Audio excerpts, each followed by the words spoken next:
President Obama is back in Connecticut Monday, almost 4 months after his response to the shootings at Sandy Hook.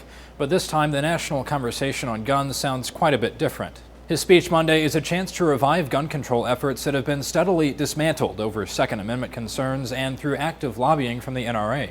Senate Democrats are preparing a package of proposals for a vote. Now, that bill includes expanded background checks for private sales and increased funding for school safety. But left out, a ban on assault-style weapons and a ban on extended magazines for ammunition.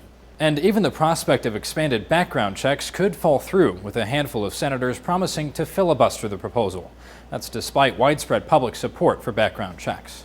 More than 90%, according to the latest Quinnipiac poll, and the failure to translate that public support into legislative action has frustrated Democrats. Why are they against universal background checks when 92% of the American public is in favor of them? What this is about is the ability of the gun industry to sell as many guns to as many people as possible. But some newfound Republican support could help the gun bill's chances. Pennsylvania Senator Pat Toomey has reportedly lent his hand to gun control efforts despite his reputation as a hardcore conservative lawmaker. In fact, based on his voting record, National Journal ranked Toomey as the fourth most conservative senator in the nation in 2012. But he also represents a left-leaning state in Pennsylvania and will rely on suburban voters for re-election.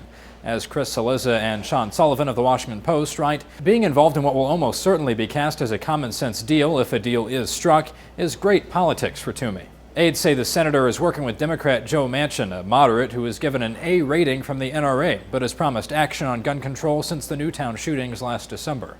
Manchin was part of the group of senators who originally set out to craft a bipartisan gun bill, though that effort was derailed when Oklahoma's Tom Coburn rejected Democrat Chuck Schumer's call for a national gun registry.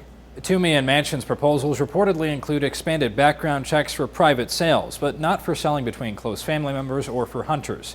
Congress's Easter recess ends Tuesday. That means legislation could be put to a vote this week.